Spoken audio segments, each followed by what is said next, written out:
realities of legal and religious pluralism and the sensitive historical, political, and expansion in South Africa.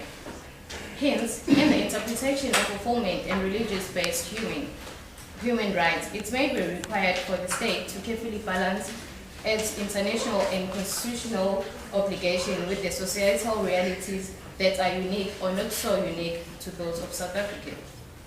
In Section 15, when read together with Section 9, subsection 5, and Section 9, subsection 4 of the Constitution, prohibits the state and other people to unfairly discriminate against any particular religious group.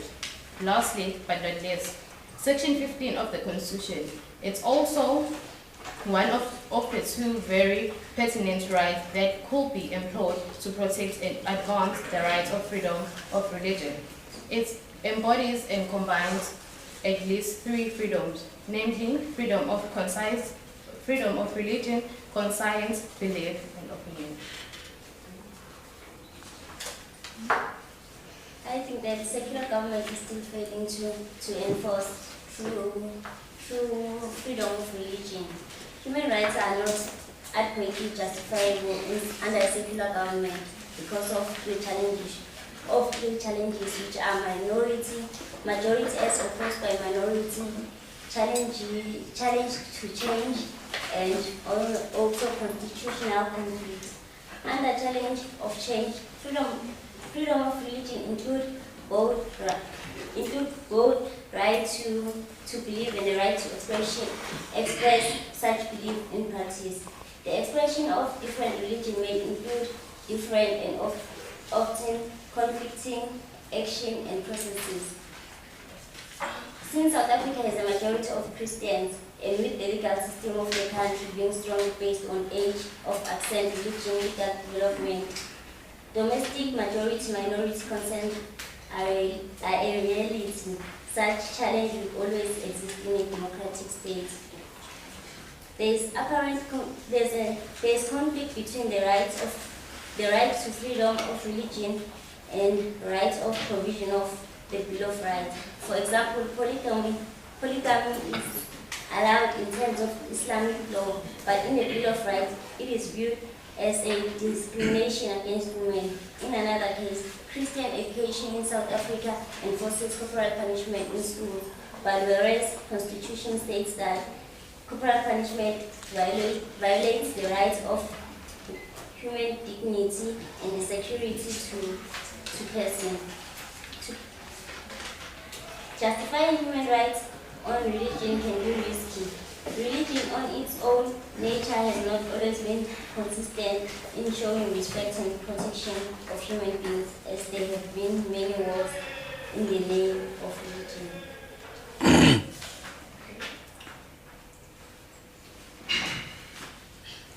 My opponents has asserted that the religious rights of people can be and are protected and promoted under secular governments, and that the fulfillment of human rights can be attainable if more people increasingly aim away from religious fundamentalism and self-interest towards the assumption of an attitude of familiarity, tolerance, and justified compliance as far as religious diversity and the equal protection of freedom of religion are concerned. Well, as South Africa is a multicultural and multi-religious country under which inequalities are persistent, it is somewhat difficult to actually reach the attitude of familiarity and justified compliance, since religion on its own has not always been consistent and exemplary in showing respect to all human beings and leading to equal protection of all people. In reality, each religion protects its own inherent values and followers, not everyone per se. Further to that, many wars have been and continue being fought in the name of religion. So practically, the many various religions have attempted to exclude others. Hence, I still maintain that the justification of human rights on religion is rather superficial. Referring to what my colleague has said, the rather questionable position of several religious individuals under the apartheid regime has changed to a system which is that it is the duty of the government to respect, protect, promote, and fulfill individual rights and freedom. This, however, has been a successful attempt because all South Africans are moving away from religious fundamentalism and self-interest towards the assumption of an attitude of knowledge, tolerance, justified compliance as far as religious diversity and equal protection of freedom of all religions concerned. In the global context, a responsive government is regarded as a government that is alerted to the needs of its people and is continually aimed at addressing those needs. Currently, South Africa is challenged by the need of both the religion of the majority and the majority to practically experience the benefits of having Section 15, 30, and 31 by the means of respecting global human rights and in carefully positioning religious minorities and as well as the majority in terms of the Constitution. South Africa is a multi-religious state and it will overcome its challenges on the pathway towards sustainable democratic change. And last but not least, it refers to the point that many wars have stemmed from religions. Well, this is not solely caused by human rights, as you have said, but simply by misconception of religious scriptures and teachings.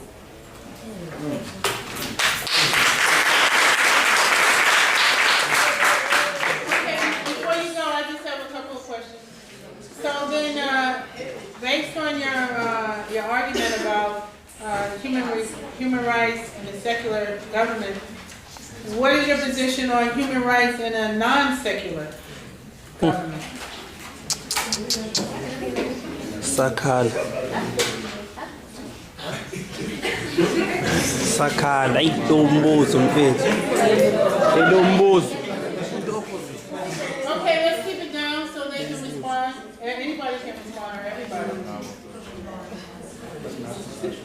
So what is your position on are human rights observed and practiced in a non-secular government?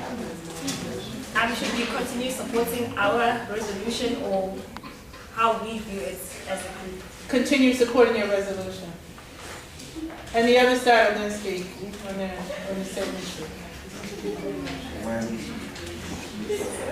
Okay, what is your main position? You're saying what? We say that with regards to the previous. What is the resolution? It's that be it resolved that human rights do have adequate justification under secular government.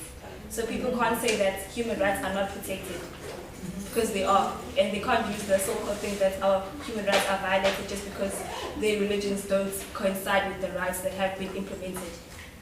Okay. Yes. So now that's for secular government. Now what if it's a non-secular government? Sakhala. Okay, let's hear from the other side.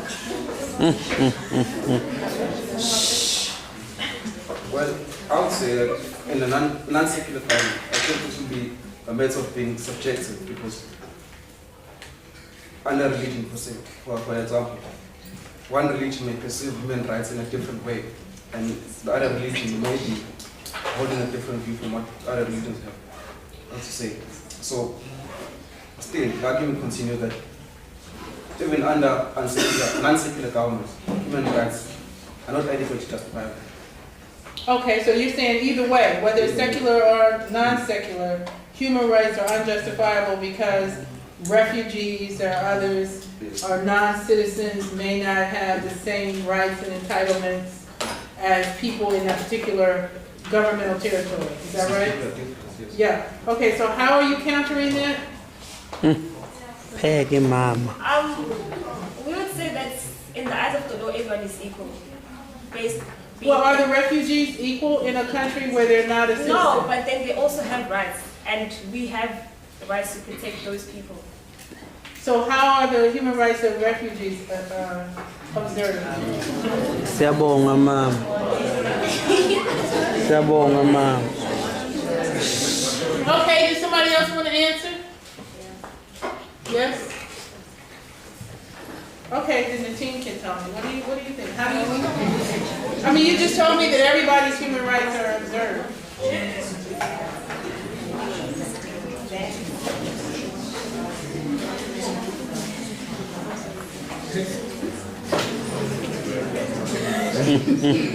Uzosibhola ke thina kusasa. Bold and beautiful. Bold and beautiful.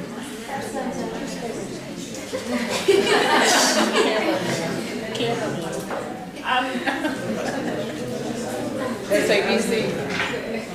To get back to your question, Dr. Raffin, as I said before, that we think that everyone is equal in the eyes of the law. And in terms of the refugees, when people come to a country and to seek refuge, after a couple of months or so, they're given a permit that clearly states them fully as a resident of that country. And they also are protected by law. And the acts are also are there to guide them that they cannot be discriminated in any grounds. Okay, but how would that apply to a country like China, which, you know, has their own ideas about human rights protection and whatnot, as well as religion? Honestly, I'm not sure about China, Dr. I just basically had a brief and I think a broad understanding because of the neighboring countries. I didn't go into depth about China. Yes. Okay, well, you guys might want to look at that, especially with your research paper, to find out about how human rights are viewed in different parts of the world, and then what their position may or may not be. So